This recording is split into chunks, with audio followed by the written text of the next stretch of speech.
With the release of the Civ 6 Anthology, we now have a full Civ 5 and a full Civ 6. And what that means is there's a lot of questions around, well, which one should I get? Which one's the best value for money? Which one will provide the most entertainment? Which DLC should I get? I'm going to answer all of those questions and hopefully some more today in my updated Civilization Buyer's Guide. So stick around, please do like the video if you enjoy, and without any further ado, let's jump straight into it. Firstly, we really need to discuss price point because that underpins everything. So Civilization 5 came out in 2010. That is a whopping 11, coming up on 12 years old for that game. Really, but don't be put off by it though. Don't be put off by it. You can see its graphics. It has an older style of graphics, but also a more realistic style. Perhaps lesser with the leaders, who are certainly showing their age, but more so with the map here. You can see a very distinct style for Civilization 5. It's priced at a introductory retail price of $30 US, minor in New Zealand dollars. Sorry about that, but it's $30 US, and you have two significant DLC packages. You can see here, Brave New World, overwhelmingly positively reviewed, and Gods and Kings, very positively reviewed, and they retail at around the same price.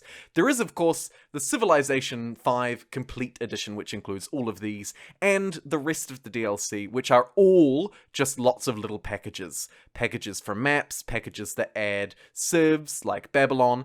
They're good, but retailing at sort of between $5 to $8 US, 8 New Zealand dollars by default, they're not a great buy by themselves. We'll get to that when I cover my recommendations. Now, onto Civ 6. It's a similar story, but priced much higher. Of course, because Civilization 6 came out on the 21st of October 2016. It is 6 years more modern, but still a 5-year-old game. You can see here from the stills, it has a very different look and feel to it. It feels more cartoony, whether you like that or hate it, but it also feels more modern. It's more vibrant and it is more colourful.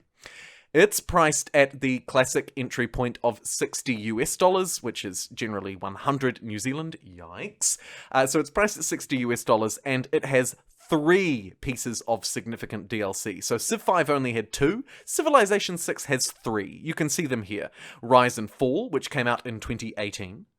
Gathering Storm, which released around a year later in 2019. And finally, the New Frontier Pass, which has just finished releasing in 2021, but it actually started debuting around the middle of 2020.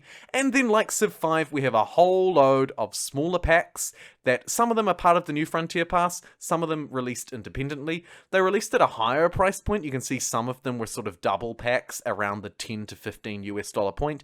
But by and large, again, we'll be sort of dismissing those for this video and really just looking at the significant DLC packages. Rise and Fall and Gathering Storm, which were part of the Platinum Edition, and now the New Frontier Pass.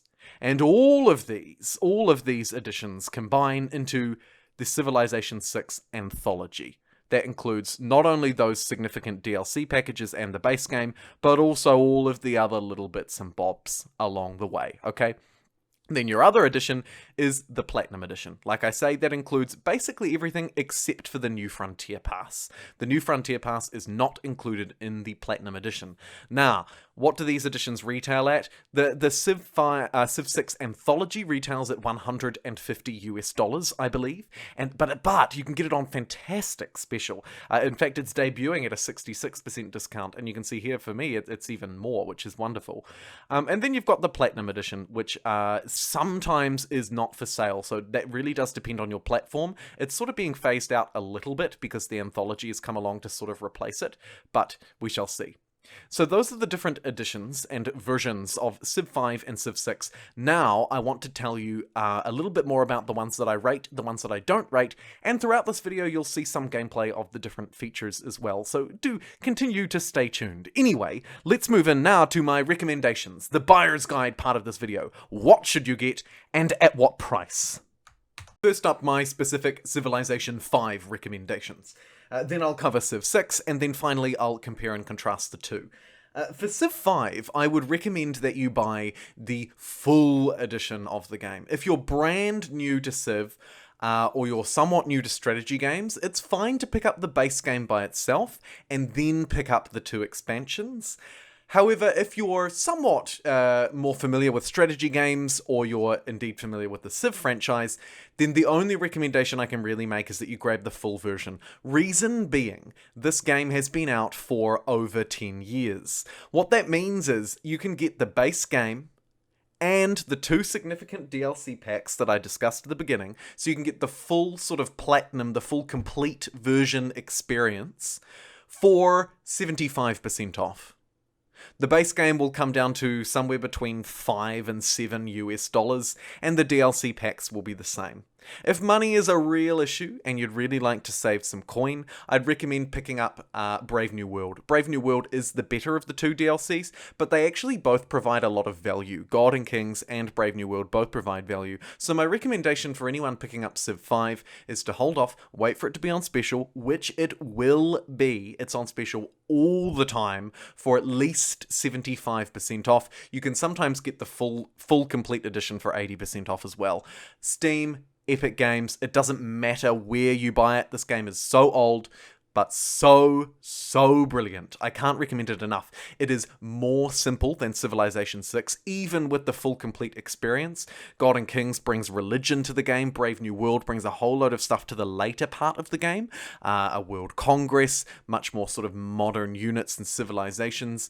Both DLC packs do a great job at refining the victory conditions in the game too. So my overall recommendation for Civ 5, and I cannot stress it enough, is to wait for it to be on special and make sure that you purchase the full experience, or at the very least, you get yourself the base game and the 2 significant DLC packs. That's God and Kings and Brave New World. That brings us to Civilization 6. Now, I have covered Civ 6 Buyer's Guide fully and completely in its own video, so if you want to see that, link in the doodly-doo and hopefully on screen. But let me briefly cover my buyer's recommendations now for completion's sake in this video. For Civilization 6, I really have 2 recommendations. Firstly, obviously you're going to need the base game. This is kind of a bonus one. You're going to need the base game. The base game can be bought for 75% off, much like Civ 5, just because it's so old.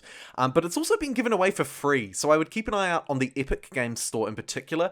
Steam will do free weekends for it quite often, and Epic Games have actually given the base game away for free. But certainly don't pay any more than 75% off, because that's really the price point for it. Now, in terms of my actual 2 recommendations, there are 2 DLC versions or formats that I'd recommend you get.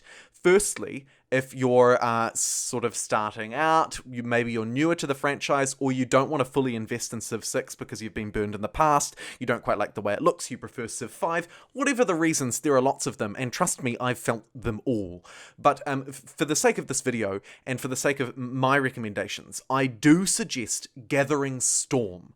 Gathering Storm is a few years old. It can be bought quite cheap now. You can get it for around $10 US, again at a discount, at that sweet discount of 75% off.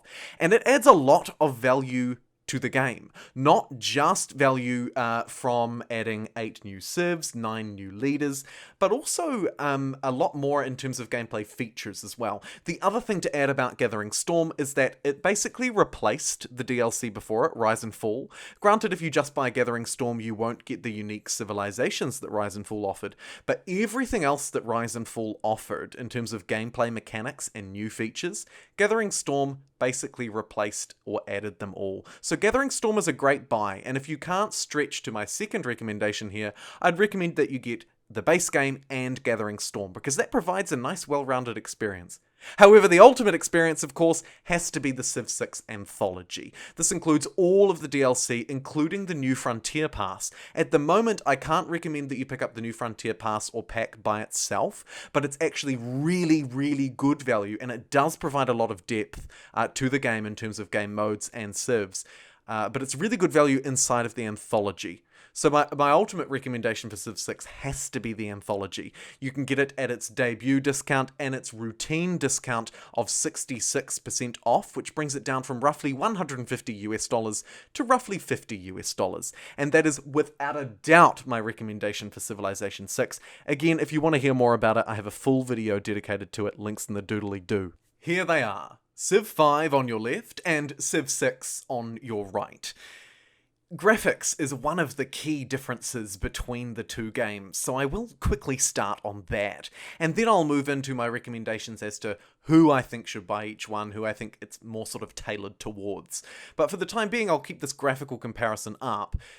Graphics was one of the things that were debated a lot about Civ 6 when it first came out, right? Look at Civ 5 on the left. You can see it's a little bit harsher, a little bit more realistic. It has more neutral tones, perhaps more accurate tones. Civ 6 on the right is more playful, more colourful, some say more cartoony. Ultimately, it is down to personal preference which you prefer. Personally, I was always a fan of Civ 5's graphics, and as I've played Civ 6 more over time, I have to say I've gotten used to it. And I think that a lot of you will too. Now, to be honest, I'm at a point where I actually don't mind either. I quite enjoy bouncing between the two games, rather than pitting them against each other. Yes, they have very different graphical performance and style and fidelity, but at the end of the day, I actually think both of their offerings are okay, and I think that regardless of which one you get, you will learn to love them both, or neither. Next, you do need to consider performance, but also difficulty and complexity. Okay, that's the sort of second big thing that I want to cover now.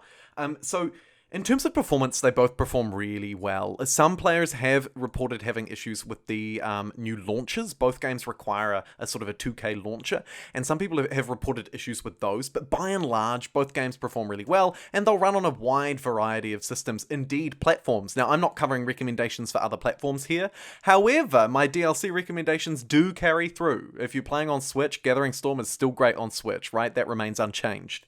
However, moving into the next part of this, it's less about performance and more about difficulty and complexity. And this is important. I think that in terms of complexity, if you struggle with these kind of games, then you want to go with Civ 5. I would even go as far as to say actually just get the base game first. Buy the Civ 5 base game and play a few rounds with that. Play through a few sort of single player campaigns or whatever, and get a feel for it before you do anything else. However, if you're used to strategy, even if you're used to Civ, then complexity and difficulty will be much less important for you. That being said, Civilization 6 has a lot more layers to it. Civilizations and cities are more dynamic. You actually have to really plan and focus out not just the city tile itself, but as you can see here, more, right? I've got a campus up to the right of my city. I've got farms out to the left. They're more than just tile improvements, particularly that campus. That's a district, right? I built that. So there's a lot more complexity and nuance to Civilization 6. So if you want a more simple experience, it's still difficult, don't get me wrong, but if you want a more simplistic experience, go for Civilization 5 over Civilization 6. Okay, shut up and take my money. It's time for my recommendations. So, we've covered everything. Let's discuss what you should get. Thank you so much for joining me in this video, by the way. If you'd like to leave a like rating, I'd really appreciate it. Now, what should you buy? Civilization 5, you should buy the full version of the game. Unless, like I say, you're just starting off, you're just new, grab the base version, see if you like it, then commit to the full version. For Civilization 6, I always recommend Gathering Storm. I think it's a great DLC. It adds a good number of civilizations to the game. However, if you want the full 54 leader, well over 30 civilizations, perhaps even over 40 civilizations worth of content, then you should go with the Civilization 6 Anthology. It's the ultimate version, and grabbing it at its introductory or routine 66% off discount brings it down to $50 or less, and that's a wonderful price for a really cohesive, comprehensive, I would say the best version of Civilization money can buy right now. It's that Civilization 6 Anthology. You really can't go past it. My budget recommendations still stand, but that Civ 6 Anthology, man, it is outstanding. Other than that, I think that concludes my Civ 5 versus Civ 6 buyer's guide. In this video, we've covered what versions and DLC are available and what they actually do. I've taught you a little bit about the differences between Civ 5 and 6, particularly those key differences around graphics and performance. and of course, my buyer's recommendations. Hey, thank you so much for watching this video. I really do hope you enjoyed it and learned something new. If you'd like to subscribe, we're a small but growing community, and I'd love to have you on board. Otherwise, thank you so much for watching, and until next time, I'll see you then.